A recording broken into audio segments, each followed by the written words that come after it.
In qualifying. Oh, we have trouble in turn number 2. Johnny Anderson, flipping the third-place car, has crashed out of turn number 2. Anderson's car totally destroyed. You could see his arm out of the car as the car was rolling side over side. Safety crews on their way to car number 77. Anderson from the car. Here's David Hobbs. Well, they're coming off turn 2. They're just turning into a strong headwind and lapping that slower car, which is upsetting the air. Anderson just gradually loses control. The back of the car comes round, hits the grass, and lifts the inside. And once it's up, the air gets under it and just lifts the car in a reverse roll. And then it starts to roll a front roll. End over end, crashing down onto the roof. Savage series of sidewinders ends the hopes of John Anderson to qualify for tomorrow's Daytona 500. Totally destroying a brand new car. First time out. Anderson is all right. Johnny Anderson is walking away from that disaster, David. Trouble in the back straightaway. Car upside down, sliding way down the back straightaway. One machine getting upside down and sliding. Connie Saylor in car number 4 has gone upside down. The Johnson City, Tennessee campaigner in an Oldsmobile has slid almost 2,000 feet after getting in trouble in turn number 2. Connie Saylor, who started his Grand National campaign in 1978, in trouble. Let's look at it in replay. It looks like he was tagged at the start of that, David, and look at that car fly. Well, as they come off that turn 2 again, the car spun around, and when it started to go down the road backwards, for some reason the rear got off the floor, and once it was up, the air gets underneath these machines and just flips it right over onto its roof and slides down the straightaway there. Luckily no fuel leakage, otherwise those sparks from the roof would have obviously caught fire. The fuel cell doing its job as Connie Saylor has had a serious crash again coming out of turn number 2. The race is going to end under caution, and Saylor is walking away. So there is car number 71. He hit the end of the pit wall after spinning.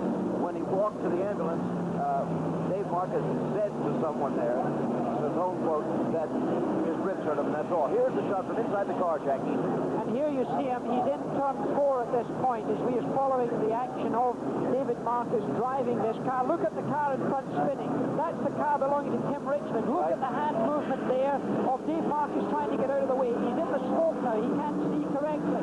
Now the car's gone down the hill, down the banking, 24 degrees of banking. He's trying to correct it. The car is now going sideways at this point, and the car is sliding all the way up the hill.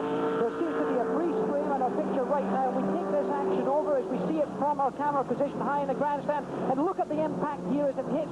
Great rubber tires protecting the end of the pit wall. Richmond up against the wall.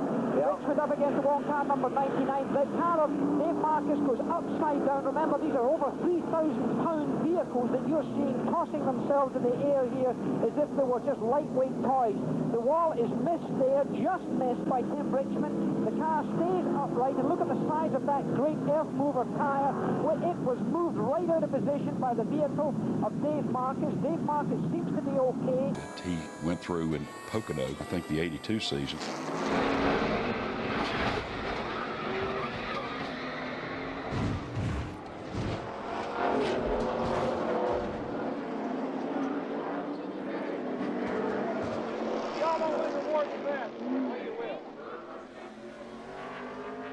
The car was simply demolished. He walked out of that wreck with a limp, and there was much speculation that he might have been hurt. Cale Yarborough's record-shattering qualifying lap, 200.503 miles an hour in the Harry Ranier Chevrolet. But then, lap 2, winds gusting to 40 miles an hour. Catch Yarborough in turn 3. And in turn 4, big trouble. Yarborough Chevrolet was totaled. Consultation flag maybe coming out. We've got another terrible crash.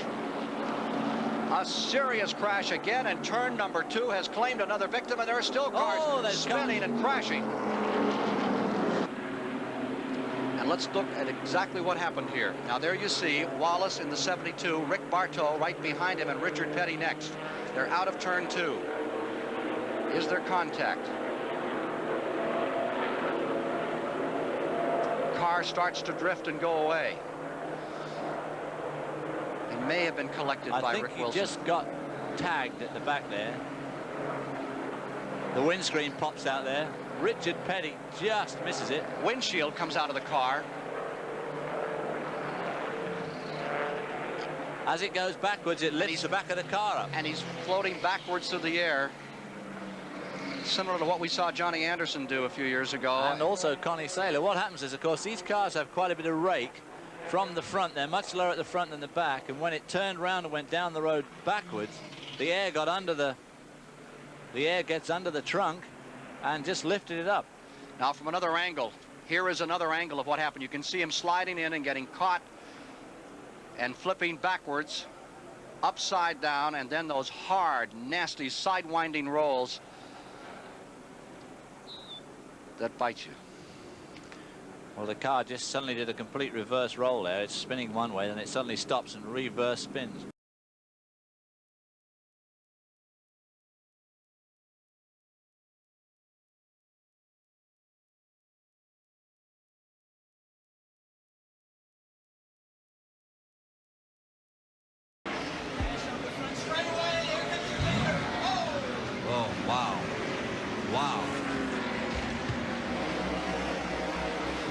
Singed badly, Vinny. Earnhardt, then Baker, but Lake Speed and Darrell Waltrip, though they are not running with the leaders, continue to keep pace with the leader. Where's the problem? In the first turn, a car slams the wall, flipping ends over end. A terrific accident here. More cars spinning, more colliding with the wall. One car completely airborne and fire on one of the machines. A serious accident here. The race has been clean to this point. Trouble. Ricky Rudd slamming toward the wall. Crashing, rolling over.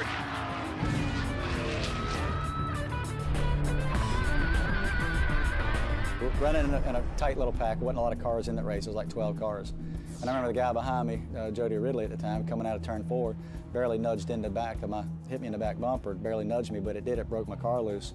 And when it did, it started sliding to the infield. About that time, it got airborne. The car went up, everything got really quiet, and went up pretty high in the air. I remember being way up in the air. After that, when it came down and hit, if you'd asked me what happened, I'd say, well, I came back down, hit the ground, it knocked the wind out of me because I remember hearing all the air leave my body, just like you do when you listen to the NFL game tapes when the guys hit each other and you hear the wind get knocked out of somebody. I heard that. The next thing I remember, I'm waking up and the car is upright and they're basically working to get me out of the car. I remember that and didn't remember anything else. I mean, it just like, I guess I went to sleep during that time, and probably glad I did because I didn't have any bad memories of it other than the aches and pains that hung around for quite a while. Oh, the bubble, and in trouble is 07 LaJoy. Randy LaJoy slamming into the wall. Randy LaJoy out of Norwalk, Connecticut, destroying his automobile. Randy LaJoy, second-generation driver, absolutely destroying the Bob Johnson car number 07. Out of control, off turn 4, so similar to the 15 Ricky Rudd, but he collects the wall, which Rudd just missed. Sails bottom side at 190 miles an hour into the retainer, and the car is destroyed.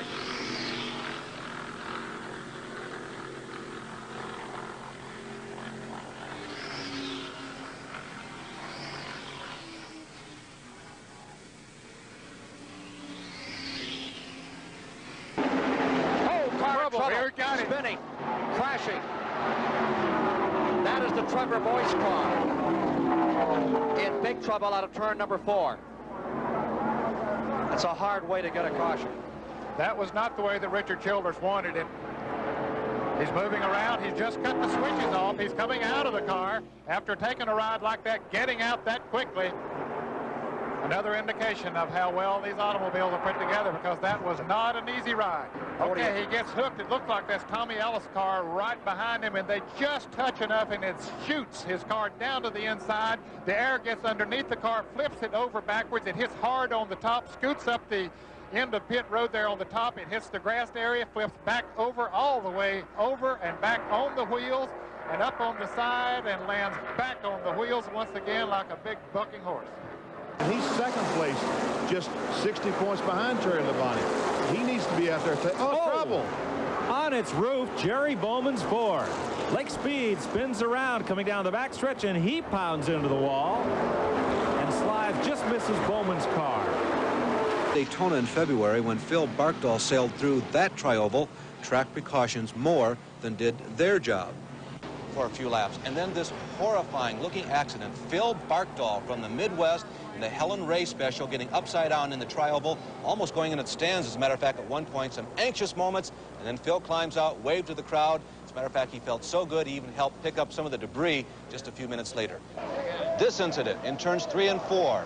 That is Jim Sauter and A.J. Foyt. Along comes Tommy Ellis and Greg Sachs. That is Ellis upside down. He flips a couple of times. Nobody was injured in this.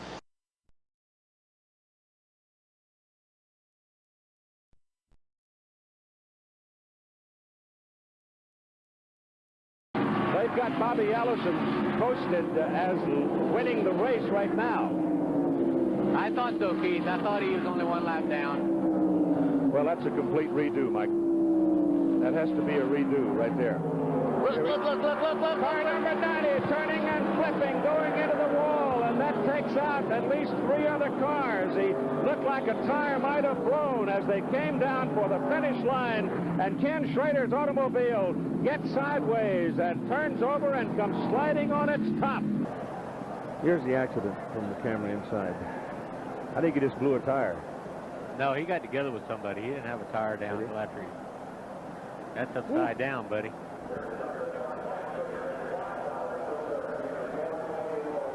That's with the hood up. Yep.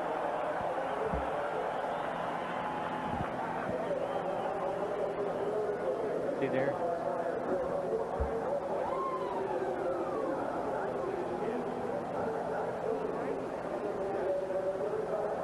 Yeah, he and Gant hooked up. Dave Marcus touched him in the back, or they touched, and he got sideways. Then he come back and got Gant. You know, after he'd already lost it, when he come back and got Gant. Low side of the track. Jeff Bodine out of control. Jeff Bodine, the Levi Garrett Chevrolet.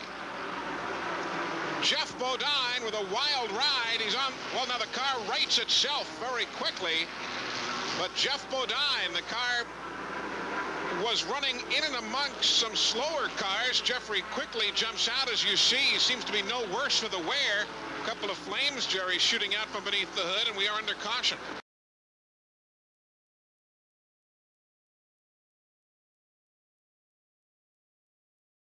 Bad trouble. Okay, a terrible crash. Richard Petty's car has turned over 7 or 8 times coming off turn 4 and was just struck by another car. It's one of the most violent accidents we've ever seen at the Daytona International Speedway here as leader Darrell Waltrip squeezes through. Richard Petty was running in a pack of cars, and the back end starts to go around, and looks like it might have been tagged by the car number 73 of Phil Barkdahl, and you can see Petty's car just cramming and turning over up against the wall, and other cars coming in. There's Barkdahl hitting him as he came by, and the Eddie Beerswall car hitting one of the tires that came off the car. From another angle. That looks like the crash at Darlington years ago, Ned. Fortunately, it was staying on the nose of the car for so long, Ken, so it didn't look like it was really taking hard bounces down onto the pavement. By far the most spectacular victim of that rough Bristol surface was Rusty Wallace, who cut a tire in just 3 laps of practice and took this wild ride. Now, this kind of barrel roll is usually associated with super speedways. Doctors made Rusty stay in the hospital Friday night, but he was the first driver at the track on Saturday. It was a pretty scary moment. I never thought you could flip 6 times on this half-mile track, but it just goes to show you how fast Bristol is and what type of forces you really do have in this corner. Meanwhile, up in front, look at Earnhardt, and remember that some 3 days before this event, he was end for end all the way to the tri-oval in a practice run. Here he is right back. Talk about an Iron Man. Earnhardt is showing no effects from that crash he had Wednesday morning in his Sportsman car where he got upside down at the start-finish line. He's out there in front. Tore down almost 100 feet of fence right here coming out of the tri-oval, did Earnhardt. He said, I just pulled my neck down into my shoulders because I knew it was going for a ride. And they said to him, how many times did you roll? He said, it was so exciting I didn't have time to count. Get some of the highlights from the Grand National 300 that has just been finished. Late in the race with 7 laps to go. That's L.D. Ottinger getting around. But watch this. Sailing through the picture comes Brett Hearn, the New Jersey driver. From another angle, Hearn has been taken to Halifax Hospital.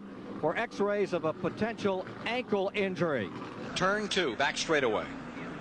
Well, he's in the middle of that pack of front-running cars, and all of a sudden he comes out of it, apparently getting bumped. You can see the hood fly off the cars. He spins around on the grass on the backstretch and then into a bank, and it flips the car over all the way over on his 4 wheels. He has the presence of mind pretty quickly to fire the car up and get it going again. And drove it back into the pits. Well, here we see it from a different angle as we see it spinning through the grass, approaching the bank of dirt. And when it hits that bank of dirt, it just rolls the car right over very nicely one time and back on its wheels.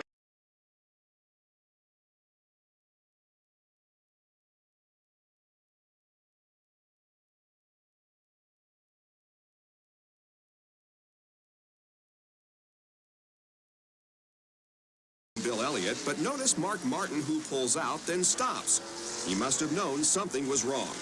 And he was correct. Here's what happened as he moved to turn 1. A substitute tire changer had mistakenly loosened the lug nuts on the left rear, and the tire came off. And a trouble. Oh, we have a car upside down, rolling down the racetrack. That's the number 48 car, driven by Greg Sachs. Looks like also Lake Speed. Lake Speed also involved. As he went into turn 1, he was on the outside. It looks like Lake Speed might have lost an engine, or at least he lost the car, and Greg hit him, and they both head through that wall. Greg Sachs hit it hard with the right front, and then the car gets upset and starts rolling over as they come down off of the wall. Barrel rolling. Look how high it goes into there, comes back down. Oh, over and over. God, for Winston Cup cars and how strong they are. Look at that thing.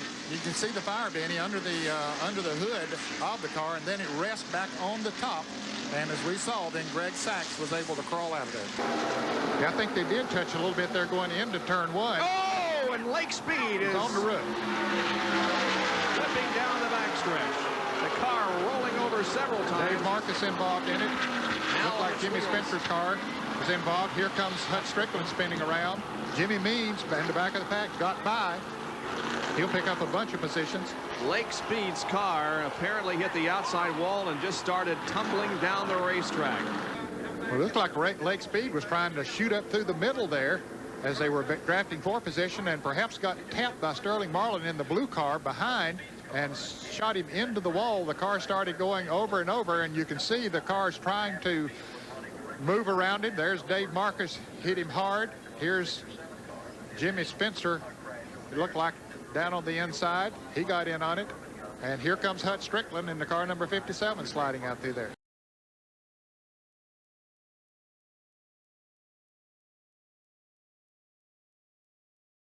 Knowing the Winston Cup drivers, they'll find a way somehow. Well, they'll find a way. Yeah, they'll do a little rooting and banging out there, but they will find a way. It'll be exciting for the fans. But yesterday in practice, when there was no money at stake, a couple of drivers had some major problems here. Derek Cope got on his roof going into turn 10, and Brett Bodine lost his car and backed up on the bank. Had to get a wreck right here to pull it off. So, you know, what is going to happen when they're running for the money?